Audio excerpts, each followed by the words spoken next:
Caitlin Clark was picked out on the court for weeks, yet the WNBA said nothing. The fans were furious.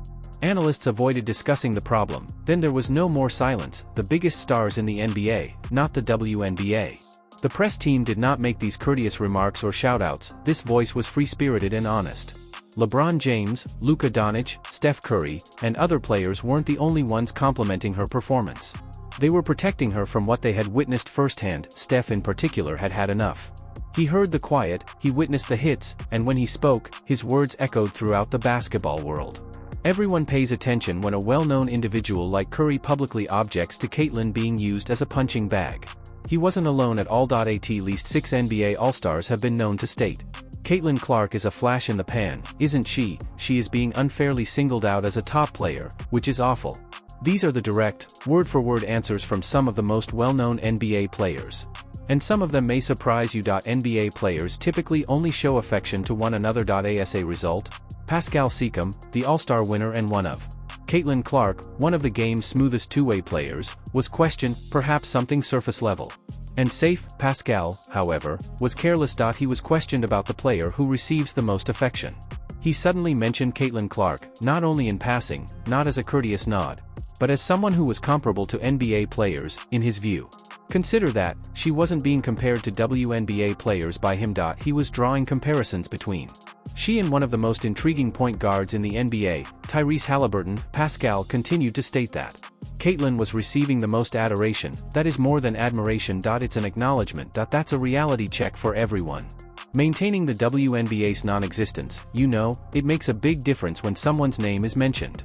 Conversations aimed at the best players in the NBA. Siakam had the option to choose anyone, but he chose Caitlin Clark. It's not a headline. That's a change. It demonstrates that Caitlin has overcome the imperceptible barrier. Pascal and the other men are supportive of the division of leagues. He said that even though he didn't have to. And that tells you everything. There are several unclear quotes by Obi Toppin. His remarks about Caitlin Clark are still valid. Even though he isn't known for lengthy monologues or dramatic soundbites. It was accurate. However, it lacked polish, and that has a bigger impact than any pre-written PR phrase in today's media landscape. Obi plays with vigor, flair, and confidence, but when he discusses Caitlin Clark, his tone shifts. Respect is just one facet of it. You express gratitude to someone who goes above and beyond the box score. Point 4. Oh man, Caitlin she's a beast, man. And they love her. So I'll probably say Caitlin Clark. I love Tyrese, but she's another level in terms of just the love that she. The sentence doesn't stand out. It's the parody Caitlin from OBC and the WNBA as equals, not as an afterthought or as inferior. They celebrate their victories, just like NBA players do. It's an uncommon and important mutual energy. Seeing Caitlin Clark courtside and knowing that the NBA players genuinely care is pleasant. Oh, hey, a celebrity showed up, is insufficient. It's a basketball link and genuine gratitude. It's not necessary for what Obi said to become viral. Although it receives little notice, it has greater symbolic meaning. Crucial. Caitlin's reputation has changed as a women's basketball player. She is such a hooper. Disregard it. You've already entered the world of NBA players when they begin to talk about you as if you were one of them. One easy method to lift someone's spirits on your squad is to give them a cliché. She is incredible. Her talent level is astounding. That sort of thing. Tyrese Halliburton, however, took a different stance. Given that Caitlin Clark lives in, he did more than simply provide her a job in the same city as him. Since it was the appropriate PR move, he refrained from complimenting her. His closeness to her, his acquaintance with her, and his observations of the ordinary. Despite this storm, she hasn't faltered. Caitlin's amazing. Super amazing. She's a great player. Having her be courtside and watching our games is awesome. We see the excitement that she has on the side, but just like she's doing that, we do the same. Like when they're playing, it's so much. It's a joy to watch. NBA All-Star Tyrese talks about the 5 most famous eras and Caitlin Clark. LeBron, Steph, and Jokic. He is realistic rather than enthusiastic when he watches the stats and the cacophony of the media and the fervor of the supporters. He is familiar with the experience of working as a franchise agent. Furthermore, as a sophomore, he is aware that Caitlin is coping with a far more serious issue. In addition, the empathy in his comments is ignored. He is standing up for her as a person as well as a player. Tyrese is drawing the world's attention to the abuse, pressure and ridiculousness that she didn't ask for. Caitlin Clark is ready. The sports industry recalibrates. When LeBron James speaks rather than only listening, every word is examined closely, every delay is looked into. When the person who has spent the last 20 years playing basketball chooses to leave a remark, his critique of Caitlin Clark was therefore more than just lighthearted, its message was deeper and was a thoughtful recommendation. Point 1 that encapsulated this athletic moment to perfection, cutting through the clamor and explosion.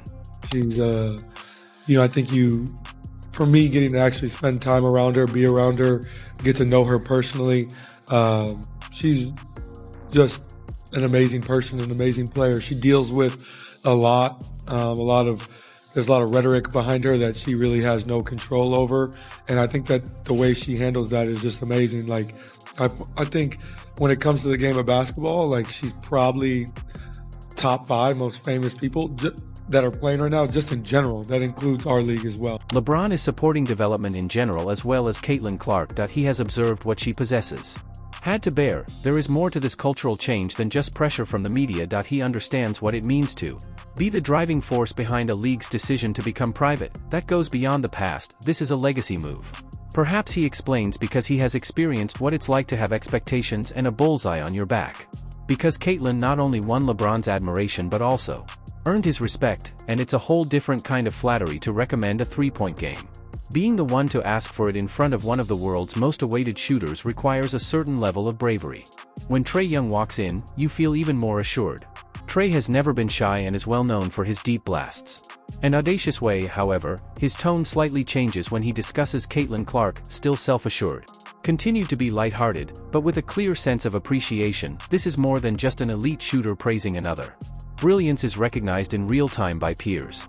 Because everybody is looking for you to say anything, and they're going to splice it and cut it and make it a negative thing.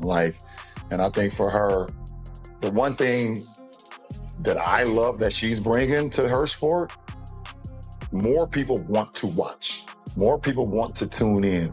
I saw for the first time that they had a chartered plane for the first time in their league history. They flew private. That should be celebrated in its own right. LeBron is supporting development in general as well as Caitlin Clark. He has observed what she possesses. Had to bear, there is more to this cultural change than just pressure from the media. He understands what it means to be the driving force behind a league's decision to become private. That goes beyond the past, this is a legacy move. Perhaps he explains because he has experienced what it's like to have expectations and a bullseye on your back. Because Caitlin not only won LeBron's admiration but also earned his respect, and it's a whole different kind of flattery to recommend a three-point game. Being the one to ask for it in front of one of the world's most awaited shooters requires a certain level of bravery. When Trae Young walks in, you feel even more assured. Trae has never been shy and is well known for his deep blasts. An audacious way, however, his tone slightly changes when he discusses Caitlin Clark, still self-assured. Continued to be lighthearted, but with a clear sense of appreciation. This is more than just an elite shooter praising another. Brilliance is recognized in real time by peers. You were hype about Steph and Sabrina. I know that you have spoken about Caitlin Clark. You're a big Caitlin Clark fan. Oh, yeah. She, of course, is an excellent shooter. Would you ever do like a Caitlin Trae three-point contest at All-Star? Of course I would. I've gotten to talk to her too throughout her college years. We're the only two people that ever led college in points and assists. That's a crazy stat. I'd have to definitely practice a lot more than I have for these previous three-point competitions. Nah, I'd be ready for sure. I'd do it. To begin with, only 2 players in NCAA history have led the country in both assists and points at the same time. The reality is unpleasant. That's aristocracy in basketball. Additionally, Trae's remarks on her are not patronizing. It's real. It is a heartfelt homage to a talented artist from a bygone era. He's not acting as though he would win that gunfight. He acknowledges that he would have to do additional repetitions. That is the pinnacle of reverence. Caitlin participates in more than just the discussion. They are talking about her. Young is prepared to talk about the limelight or perhaps engage in direct competition. Paul George is not a light-hearted artist. He doesn't talk to get influence. It's to make things more visible to you. He also offered one of the most insightful perspectives we have ever heard regarding Caitlin Clark from any NBA player. He didn't start praising right away. He didn't beat. To provide context, he zoomed out. You gotta put it by. In contrast to the highlight reel, Paul George discussed viral fouls, or all-time shooting stats that have dominated most discussions about Caitlin. Favorite women's basketball player? Caitlin Clark. Really? Yeah. You know, like Paige Buchers? Well, She's okay. I didn't see her playing the women's NBA. The intention is not to ridicule Caitlyn. That serves as a depressing reminder of the change in culture Paul George doesn't even challenge. Her beauty. He's actually confirming it by referring to her as an instant change. However, he's also observing something.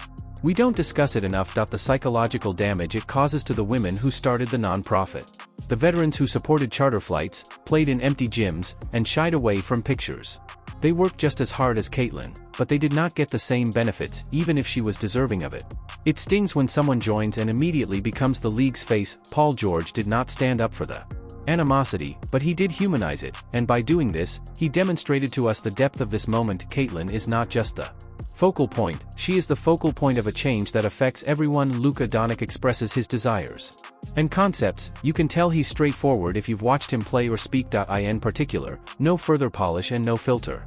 As a result, his response to a straightforward query regarding women's basketball carried more weight. There was no hesitation, no phony diplomacy. Lucas contributed his own voice to the conversation in a few lines by stating what he had planned.